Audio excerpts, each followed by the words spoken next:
Bom dia, irmãos. Bom dia, paz do Senhor.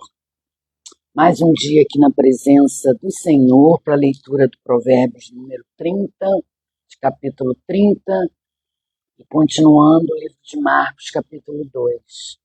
Sejam muito bem-vindos a essa live. Como eu falo sempre no início da live, deixem nos comentários os seus pedidos de oração para que eu possa estar orando durante o dia por cada um, tá bom? Bom estar com vocês aqui. Vamos orar para iniciarmos essa live.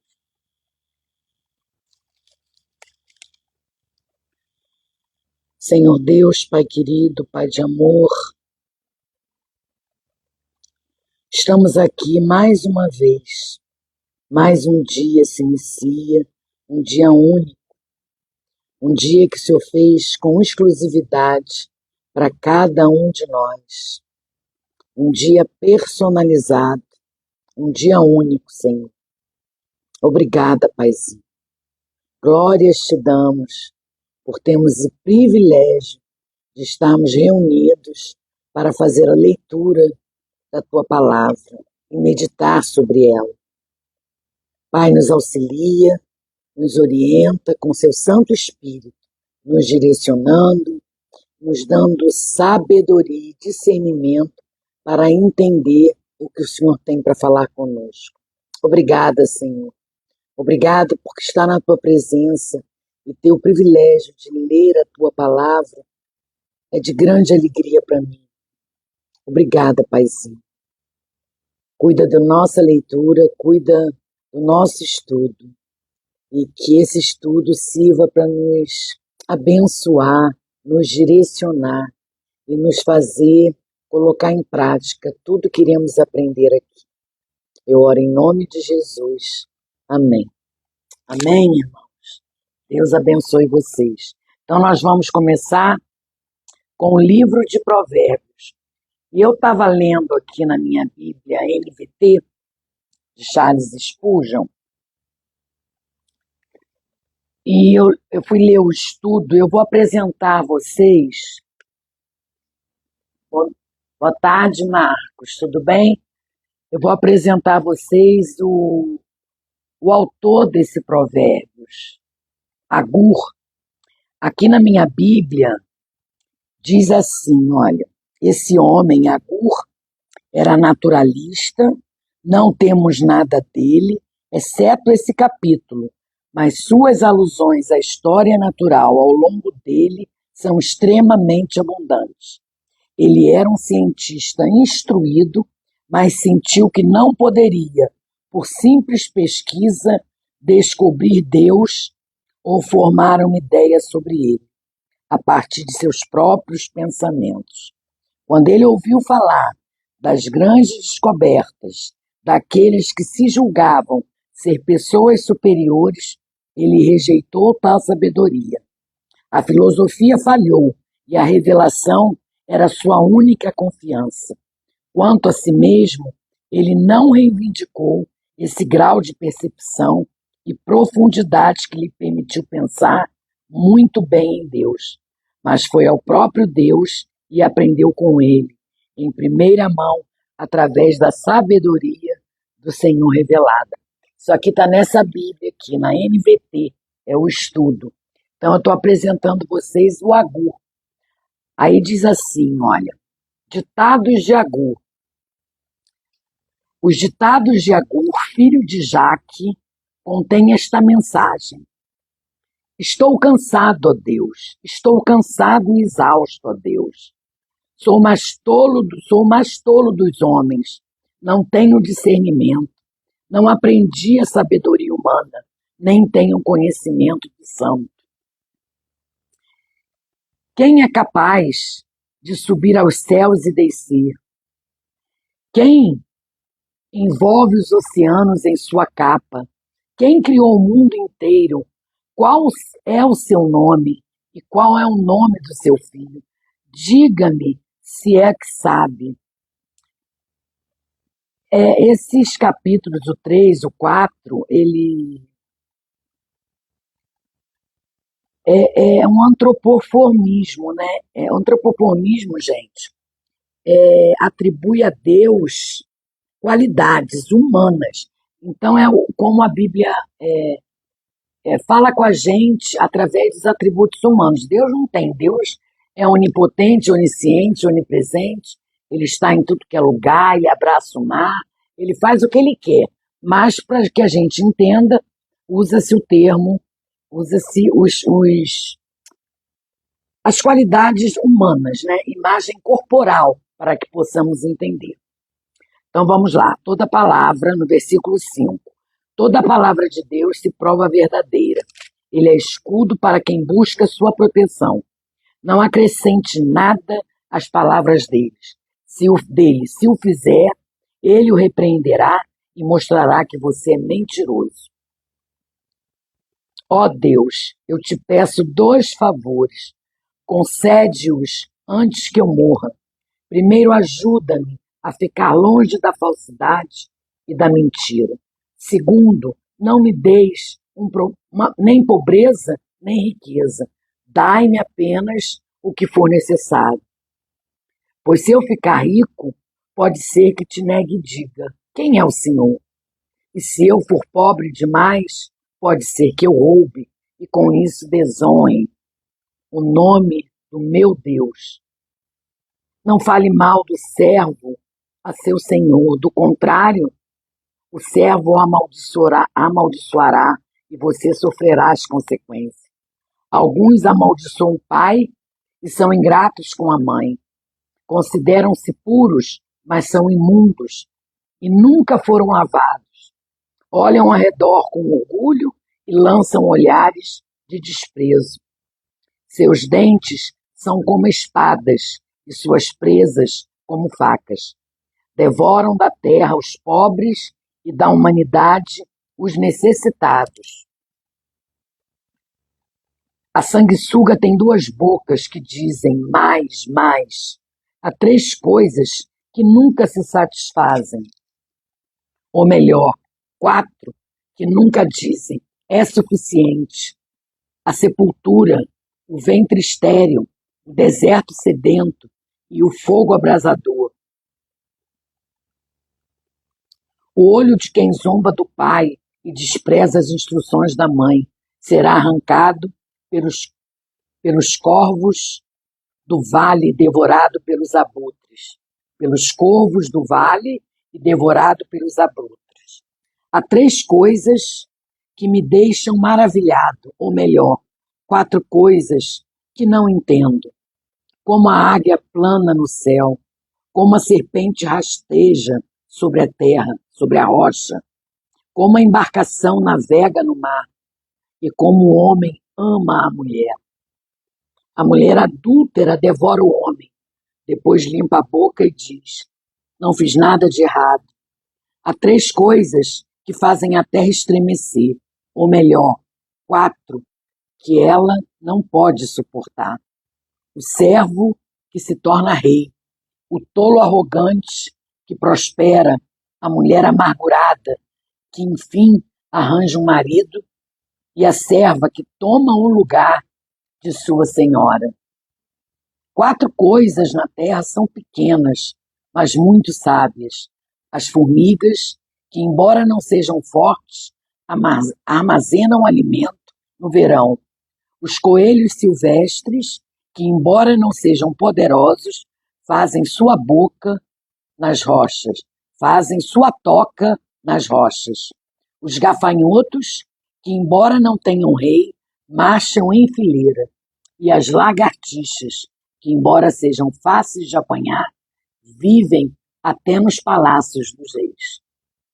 Há 3 seres vivos que caminham com passo elegante, ou melhor, 4 que se movem de modo imponente. O leão, rei dos animais, que não abre caminho para ninguém. O galo, que anda de peito estufado, o bode e o rei à frente de seu exército. Se você agiu como tolo e foi orgulhoso ou tramou o mal, tape a boca em sinal de vergonha. Como como bater o leite produz manteiga e o soco no nariz o faz sangrar, provocar a ira resulta em brigas. Que provérbio, né, gente? Que provérbio. E o que eu aprendi nesse provérbio diz assim, olha,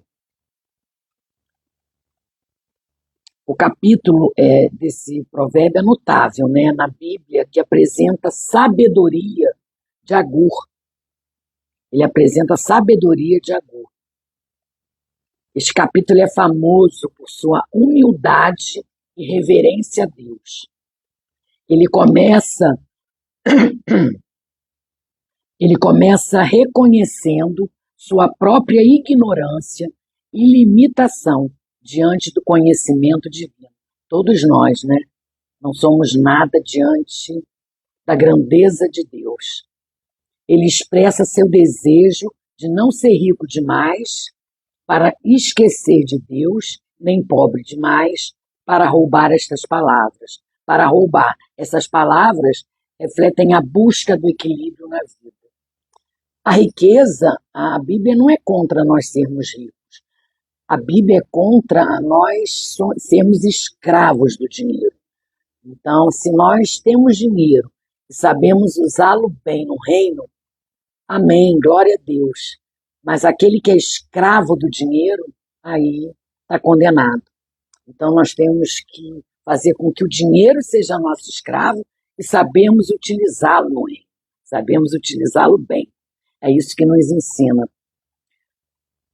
Então ele diz, né?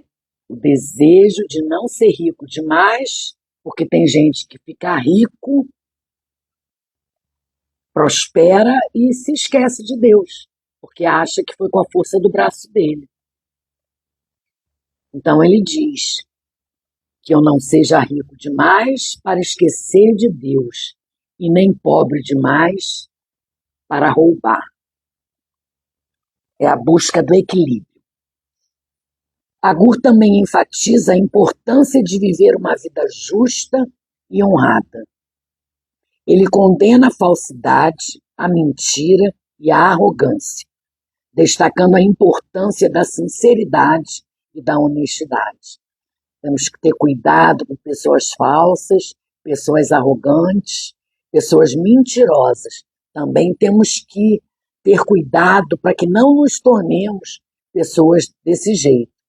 Então, ele nos adverte, ele condena a falsidade, a mentira e a arrogância.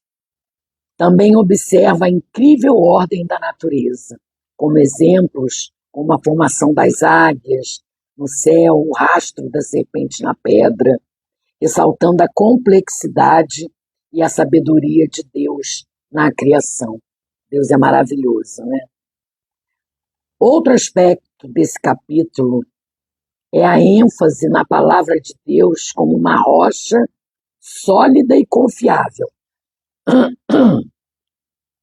Agur reconhece que a palavra de Deus é pura e protege aqueles que a buscam.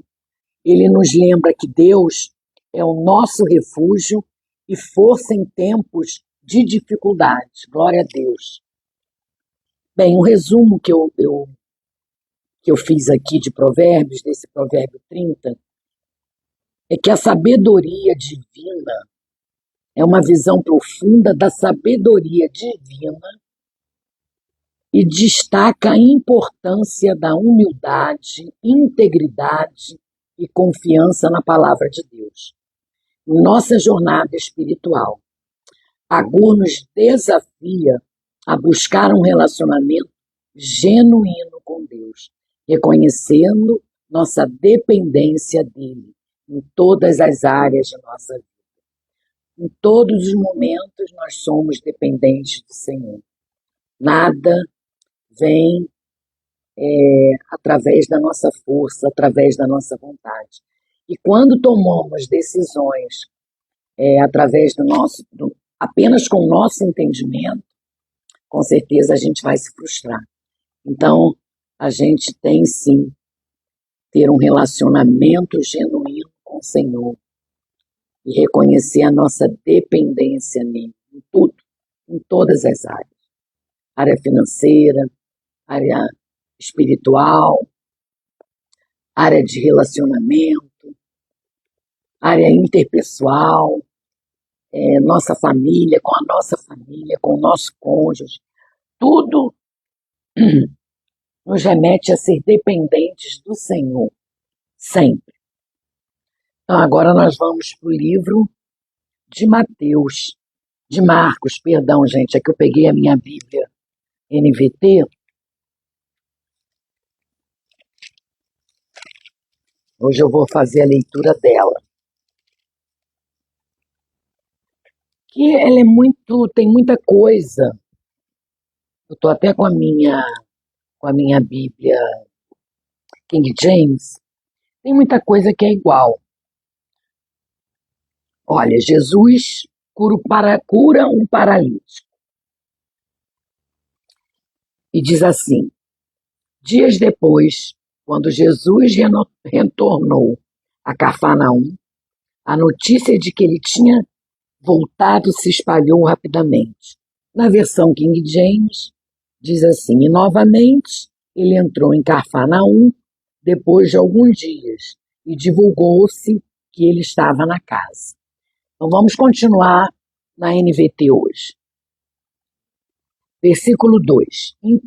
Em pouco tempo, a casa onde estava hospedado ficou tão cheia que não havia lugar nem do lado de fora da porta, Enquanto ele anunciava a palavra de Deus, 4 homens vieram carregando um paralítico numa maca.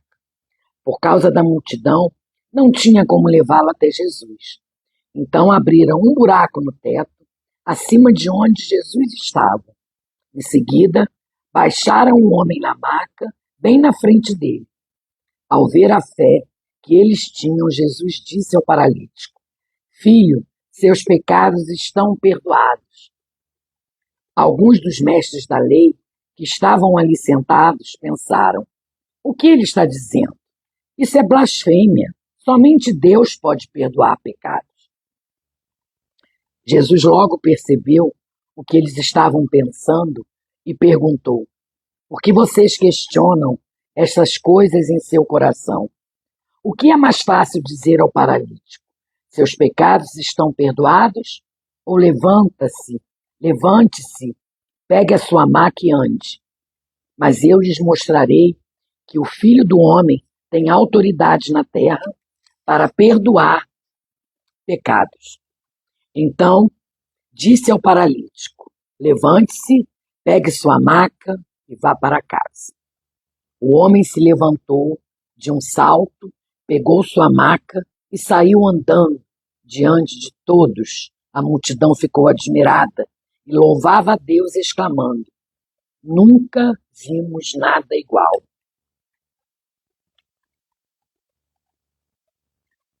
No final eu vou fazer um comentário. Vamos para o versículo 13. Em seguida, Jesus saiu outra vez para a beira do mar e ensinou as multidões que vinham até ele. Enquanto caminhava por ali, viu Levi. Levi, gente, é Mateus, filho de Alfeu, sentado no lugar onde se coletavam os impostos. Lembra, Mateus era coletor de impostos. Foi assim que Jesus chamou Mateus. Ele andando, viu Mateus e o chamou. Enquanto caminhava por ali, viu Levi, filho de Alfeu, sentado no lugar onde se coletavam os impostos. Siga-me, disse-lhe Jesus. E Levi se levantou e o seguiu. Mais tarde, aí ele foi para a casa de Levi. Mais tarde, na casa de Levi, Jesus e seus discípulos estavam à mesa, acompanhados de um grande número de cobradores de impostos e outros pecadores, pois eram muitos os que o seguiam. Quando alguns fariseus, mestres da lei, viram Jesus comer com cobradores de impostos e outros pecadores, perguntaram a seus discípulos: Porque ele come com cobradores de impostos e pecadores. Ao ouvir isso, Jesus lhes disse: as pessoas saudáveis não precisam de médico, mas sim os doentes. Não vim para chamar os justos, mas sim os pecadores. Jesus não veio para chamar as pessoas que se acham justas. Jesus veio para chamar os pecadores. E esses pecadores que estavam à mesa com ele eram pecadores genuínos mesmo. Então os fariseus achavam um absurdo colocar na mesa os pecadores. E ele diz, né, que ele veio para chamar, ele não vim para chamar os justos, mas sim os pecadores.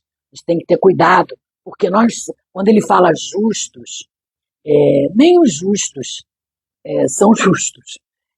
Assim, como é que eu vou explicar? Nós somos pecadores. E aquele que se acha justo ao pé da letra, que não tem pecado algum, coitado, esse é o pior. Então a gente tem que ter cuidado com isso. Certa vez, no versículo 18, certa vez, quando os discípulos de João e os fariseus estavam jejuando, algumas pessoas vieram a Jesus e perguntaram: por que seus discípulos não têm o hábito de jejuar como os discípulos de João e os discípulos dos fariseus?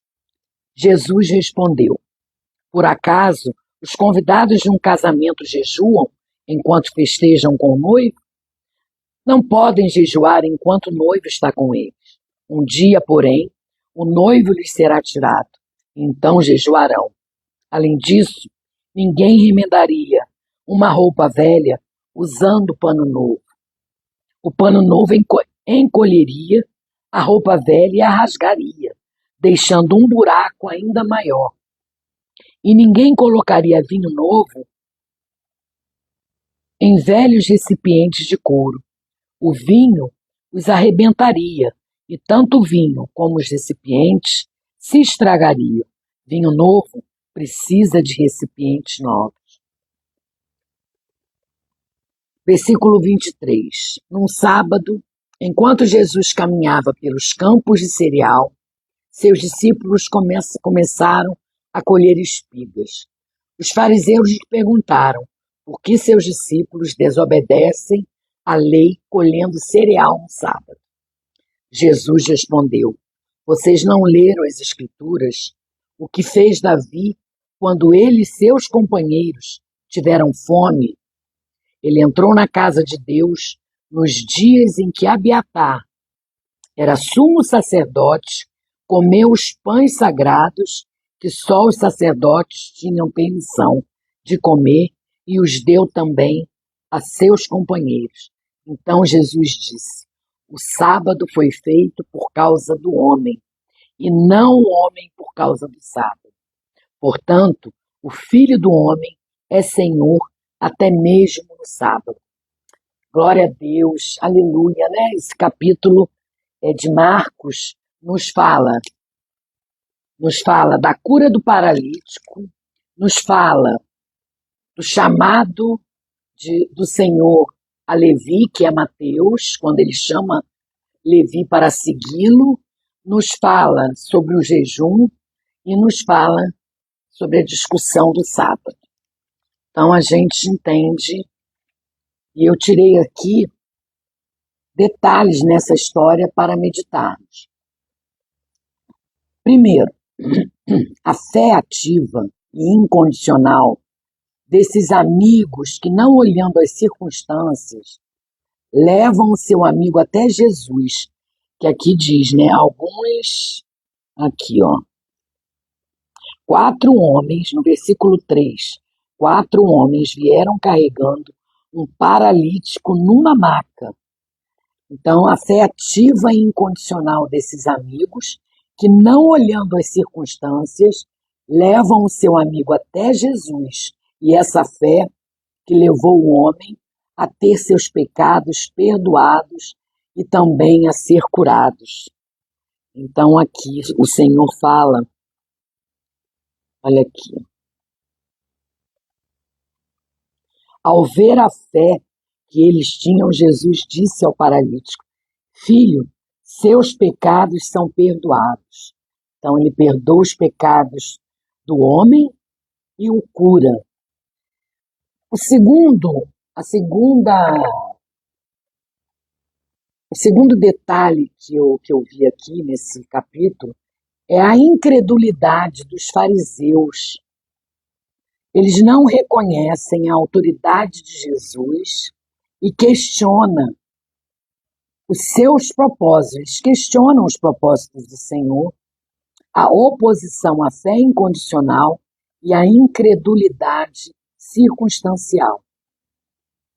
Esses dois grandes detalhes da passagem nos levam a meditar se a fé que temos em Jesus é incondicional ou se a incredulidade circunstancial está tomando conta das nossas vidas.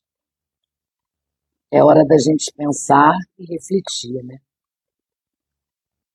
Será que a nossa fé é incondicional? Ou se a incredulidade circunstancial está tomando conta das nossas vidas? Incredulidade circunstancial é através das nossas lutas, né? Qualquer problema que venha acontecer conosco, será que a gente começa a colocar em dúvida a nossa fé? Será que a gente começa a questionar o Senhor? Então a gente tem que meditar sobre isso, avaliar se a nossa fé realmente é uma fé incondicional no Senhor, sempre, ou nos momentos ruins, como nos momentos bons. É Ele que está na frente, é Ele que toma conta. Ou se a gente deixa a incredulidade, abre porta para a incredulidade circunstancial. Precisamos meditar sobre isso e orar a Deus que nos ajude. Aqui eu também observei pequenos detalhes. Olha, pega o teu leito e vai para casa. Quando o Senhor salva o paralítico, ele fala, pega o teu leito e vai para casa. Né? Jesus cura o homem nos aspectos físicos, mas também traz uma transformação desse ser humano, ao perdoar os pecados e realinhar físico, mental e espiritual, na compreensão que Jesus é o Filho do homem e tem toda a autoridade para perdoar os nossos pecados, os pecados de qualquer um. Deus pode tudo. Então, quando esse detalhe aqui, pega o teu leito e vai para casa, o homem agora é testemunha da verdade do milagre. Ele tem a prova física em suas mãos, mas também o testemunho vivo em seu coração. Então, o Senhor curou aquele homem fisicamente e espiritualmente. E aí vem a pergunta para a gente pensar, né? O que é mais fácil?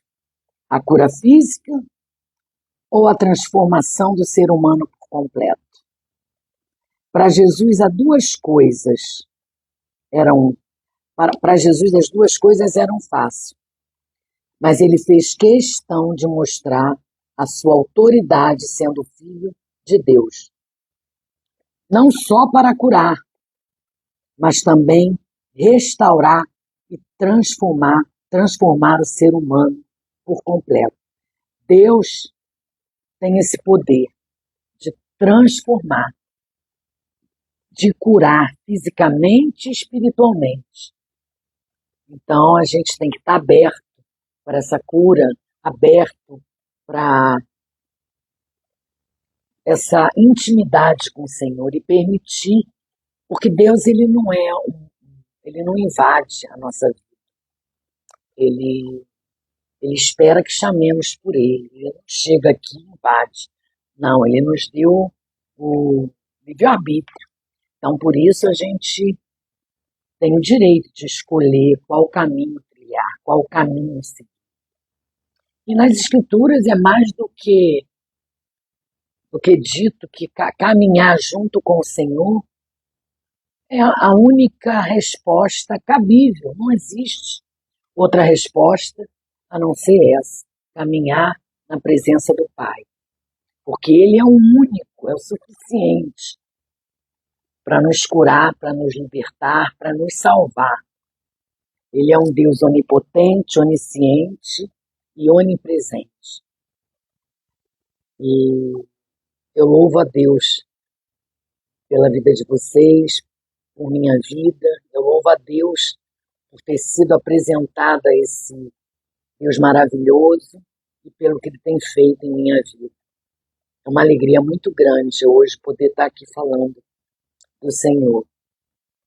E é isso, gente. Fizemos a leitura do capítulo 2 de Marcos. Amanhã nós vamos fazer a leitura do capítulo 3. Eu estou gostando de ler as Escrituras pela Bíblia NVT, Nova Versão Transformadora. E eu sempre faço comparações da Nova Versão Transformadora, da King James. Também tenho a Bíblia de estudo. Eu tenho Bíblias de estudos que eu faço pesquisas. Eu vou comparar uma leitura com a outra.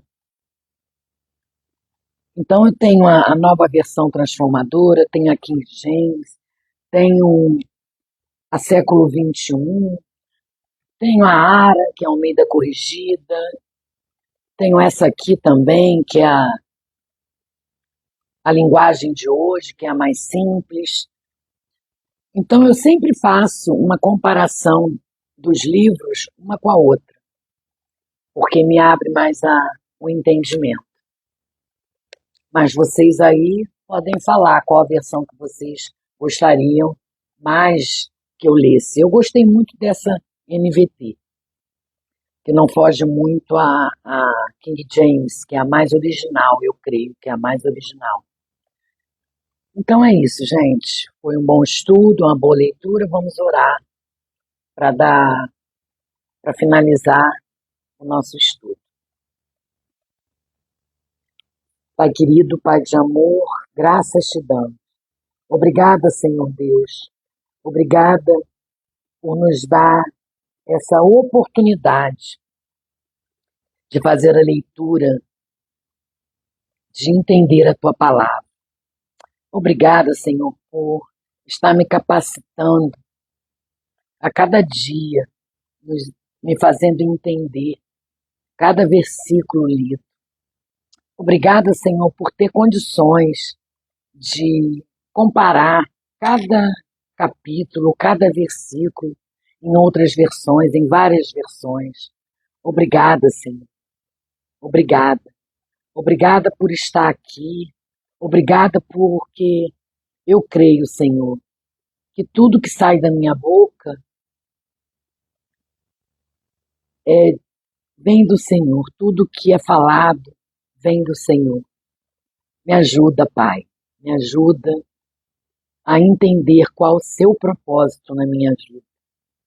E que eu seja um instrumento nas tuas mãos. Me usa conforme o Senhor desejar. Eis-me aqui, Pai amado. Eis-me aqui. Abençoa teus filhos, abençoa os que estão aqui online, abençoa aqueles que vão entrar na gravação, que vai ficar gravada essa live. E abençoa, Senhor, para que essa live nos faça ganhar almas, nos faça ganhar vidas para Ti. Que a Sua palavra entre como uma espada em cada coração. Que a gente coloque em prática tudo que foi dito, tudo que foi aprendido. Sobre a inveja, sobre a mentira, sobre o orgulho. Que tenhamos sempre direção no que queremos, pedindo orientação a Ti. Que consagremos a nossa vida sempre a Ti, Pai. Então nos ajuda a ter esse entendimento. que não é com a força do nosso braço que iremos conquistar coisas, mas é com a sua orientação, é com o seu desejo. O Senhor sabe o que é melhor para cada um de nós, mesmo que às vezes não seja o que nós queremos tanto, ou que demore tanto para que obtenhamos a resposta. O Senhor tem o melhor para nós. E cedo ou tarde a resposta chega. Então, que estejamos sempre fincados, né? Enraizados na Tua palavra. Que estejamos sempre buscando as Tuas orientações e os Teus desejos para as nossas vidas.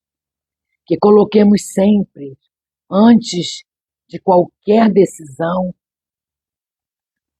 tudo em Tuas mãos, para que o Senhor nos oriente, para que o Senhor nos discipline, para que o Senhor nos instrua. Obrigada, Paizinho. Coloque o Seu Espírito Santo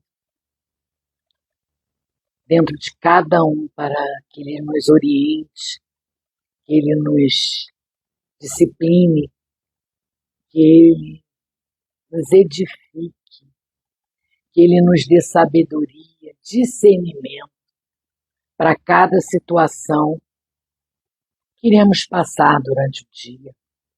Nos ajuda, Pai. Nos ajuda.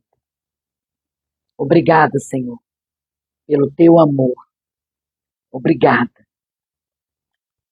Cuida agora de cada irmão, de seus familiares. Cuida, abraça, Senhor, para que cada um tenha um dia abençoado na Tua presença. Que nunca esqueçam de consagrar o seu dia, a sua vida ao Senhor. Eu oro com perdão dos meus pecados, Pai, e certa de que o Senhor está ouvindo essa oração. Em nome de Jesus eu agradeço. Amém, amém. Aleluia, glória a Deus. Amém, irmãos? Glória a Deus. Que Deus seja com vocês. Que Deus abençoe o dia de vocês. E amanhã, se Deus quiser, se assim Ele permitir, eu estarei aqui novamente. Tá bom? Fiquem com Deus e deixem aí o seu pedido de oração nos comentários, caso tenham algum pedido, para que eu fique em oração durante o dia. E também deem um pulinho lá no YouTube. Se inscreva no canal e curta, para que o YouTube entenda que o conteúdo é valioso, que o conteúdo é relevante. E a palavra de Deus não volta vazia. Então, que sejam alcançadas outras pessoas, outras vidas, outras almas. Tá bom, gente? Obrigada por vocês estarem aqui online. Deus abençoe a vida de vocês. Até amanhã. Em nome de Jesus. Amém.